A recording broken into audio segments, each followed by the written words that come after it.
benda tu tak naik. Itu petanda awal. Very soon you will get heart attack. Salur darah yang hujung-hujung lah. Salur darah yang hujung halus, yang paling halus kat mana? Halus ujung jari kaki. Halus kat ujung mata. Halus kat ujung otak. Halus kat ujung jantung. Halus kat ujung bawah pinggang. Halus lagi dekat ujung genital organ. Kencing manis dia kena tengok dia type 1, type 2. Ala-ala pula kan buat ni. Type 1 tu kalau daripada muda pankreas memang dah tak bekerja, maknanya dia memang perlu insulin. Itu lain cerita. So yang common sekarang adalah type 2. Kencing manis tak jenis yang type 2 maknanya non insulin dependent diabetes mellitus. Type 2 diabetes mellitus maknanya dia lifestyle, dia keturunan, dia overweight, dia dah umur sikit, dah dewasa sikit baru dia dapat kencing manis. Itu the commonest punca kencing manis tu berlaku adalah kita panggil apa? Insulin resistant. Dia punya insulin tidur. Insulin dia banyak tapi tak bekerja, lemau, lembab. Jadi kita kena, nombor satu apa nak kena buat adalah sensitifkan balik insulin tu. Kan punca dia insulin dia tidur. Rintangan insulin bahasa Melayu. So macam mana secara naturalnya you nak sensitifkan balik insulin adalah dengan berpuasa.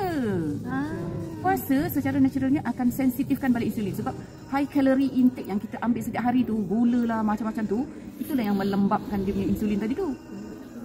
Insulin lama-lama penat dan malas nak bekerja tadi tu. Tak puasa dah dia. Asyik Gula, karbohidrat, gula. Kan kalori banyak sangat dia kena buat kerja nak proses gula tu. So bila kita tengok dalam blood test dia, kalau kita tengok gula dia tinggi tapi insulin dia sangat tinggi. Tapi kenapa dia dah ada insulin tapi kenapa gula dia tinggi? Maknanya dia tidurlah tu. So macam mana nak kawal secara naturalnya adalah kejap bangun insulin tu. Macam mana nak kejap bangun insulin tu adalah dengan intermittent fasting ataupun memang fasting. Maknanya remove your calorie. Kurangkan dia punya apa yang penyumbang kalori, gula. Nombor satu, you must stop your sugar. Sugar ni ada banyak. Not only gula putih dan gula brown yang you nampak tu. Glukos, sucrose, fructose, lactose itu semua gula. Buah semua tu. Tu fructose lah duduk dalam buah. Dia kata, makan buah bagus. Makanlah sebanyak-banyak. Salah lah kalau untuk orang kencing manis, buah tu dah tak toyiban. Kita kena ingat, bukan setakat halal kena halalan toyiban. Memang semua benda tu makhluk ciptaan Tuhan tu sihat bagus, tapi kalau bila kita dah ada setengah-setengah certain situasi, ada benda yang dah tak boleh makan. Ada benda yang mendatang mudarat. So buah pun nak kena makan buah yang kurang manis, kurang fructose, which is selalunya buah yang kulit dia kita boleh makan. Jambu batu, apple hijau, and berries kalau rasa nak mahal sikit. Buah-buahan tempatan minta ampun, tak payahlah jumpa. Jangan pergi datang dekat. Kalau boleh berhenti makan rambutan sebiji, tak apa. Kan menghadap satu bakul. Durian sebakul. Tak boleh lah. Kalau boleh setakat tak payah. Tu lupakan. Kalau dah ada kencing manis memang itu nombor satu kewajipan yang you nak kena buat lah. Lepas tu exercise, jaga makan, jaga tidur. Kalau dari segi ubat, ada satu jenis ubat yang boleh bekerja sensitifkan balik insulin, which is metformin, glucophage nama lain. Ubat tu bukan hanya untuk kencing manis, dia ada juga kadang-kadang kita guna untuk PCOS. Sebab PCOS pun sebenarnya insulin resistant juga. Kat situ. So basicnya maybe dua ni. So kalau you boleh reduce your weight, sebenarnya orang type 2 diabetes memang gula you boleh control, you boleh without medication pun. So kalau orang yang kronik dah kencing manis dah teruk kan, on top of apa yang you nak kena jaga tu, katalah you dah on medication, lepas tu you rasa macam penat lah makan ubat, nak berapa lama nak makan ubat sebab metformin saja dah tak cukup dah masa tu. Mungkin dah kena tambah ubat lain. Ubat lain nanti side effect lain pula. So kita nak kena jaga the end organ complication. End organ complication disebabkan oleh gula tinggi adalah gula tu kan molekul dia besar. Hujung-hujung kat mana yang dia tersumbat? Salur darah yang hujung-hujung lah. Salur darah yang hujung halus, yang paling halus kat mana? Halus ujung jari kaki. Halus kat ujung mata. Halus kat ujung otak. Halus kat ujung jantung. Halus kat ujung bawah pinggang. Halus lagi dekat ujung genital organ. Kan? So bila dia tersumbat, kalau kaki kita boleh tahulah kebas. Sumbat tempat lain, apa kau dapat? Stroke kan? Betul lah. So stroke is not only dekat brain. Stroke dekat brain tu yang paling nyata, you stroke plan out kan. Tapi stroke dekat jantung jadi heart attack. Stroke dekat bawah pinggang kita protein bocor lah. Stroke dekat genital organ lemah, tak naik. Actually bila mula dah tak naik tu, benda tu tak naik. Itu petanda awal.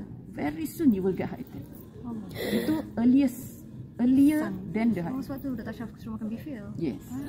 Sebab tu bifil betulkan your blood circulation. Tadi you ada banyak ghost vein kan, ujung-ujung tadi yang tersumbat dengan tu. So betulkan your blood circulation guna 5-FRI Alora Gammon. Alamak tersebut. Alora sangat membantu kat situ. So kalau katalah tak boleh full series, at least you pakai socks, you pakai boxer. Sebab dekat situ organ kita kat situ kan. So cover yang organ tu dengan cover your waist, bawah pinggang tadi tu. Lepas tu susah nak pakai pants kot, nah pakailah tops. Lepas tu makan Bifil lah, blood circulation lagi kan.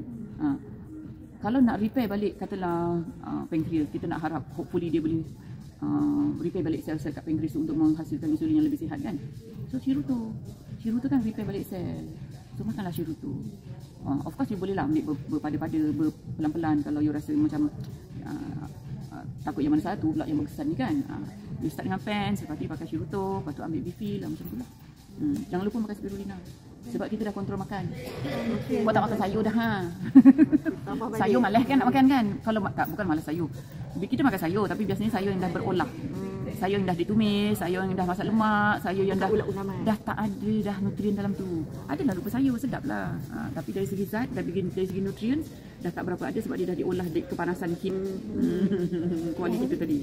Jadi 5 biji dah macam 1 kilo sayur. So makanlah spirulina banyak-banyak mana pun sebab your cell perlu makanan. Kita makan ni sedap kat mulut, kenyang kat perut. Tapi sel-sel kita tak makan. Sel-sel kita lapar. So yang nak tolong bantu spirulina. Sebab tu kita punya produk sangat komplit kan. So dia kata, dia tanya, boleh tak saya ambil ni je? Saya tak payah ambil ni. Tak boleh, function dia beza. Macam Zenkoso, gut, digestive system, digestive enzyme.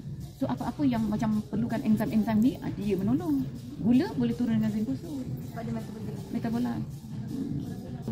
Yelah, kalau katalah kita dah umur 30, 40, 50, kita dah berapa tahun tak sihat. Kita dah berapa tahun dah ada penyakit, 5 tahun, 10 tahun. Takkanlah boleh baik dalam masa 2 hari ke 2 minggu. Mana cukup 1 kotak. Kalau rezeki Allah nak bagi sekotak baik, Alhamdulillah. Tapi tak nampak, tak berhasil macam orang lain tu, tak bermaksud it doesn't work. Maybe it doesn't work for you. Badan lain-lain. Ya, betul. Tindak balas tu ada cepat, ada macam mana lambat pun tu semua kan rezeki daripada Allah kan. Kalau nak bagi cepat ke lambat ke. Tapi scientifically kita dah ada clinical paper apa semua, benda tu bagus, produk tu bagus. So hopefully kita doa bila kita dapat, kita makan, benda tu it works good juga untuk badan kita. Tapi kita tak adalah harap semata-mata produk tu je, lepas tu kita lupa pula melantak makan segala macam. Makan semua yang sedap. Kedai mamak jangan singgah. Dia tarik no, definitely no. Roti canai no. Sebenarnya kena pantang sebab spirulina ni penting. Betul. Sebab tu sebelum sakit kita jaga siap-siap. Bila Betul. sakit semua tak boleh. Sebab tu kita kena cautious tadi. Cautious. Maknanya bila you nak makan, you tengoklah okey ke tak okey. Banyak mana, kuantiti mana nak makan. Kita jamah lah makan lah juga. Tapi tengok badan kita, tengok toyibannya kat mana. Okay, thank you Dr. Alright.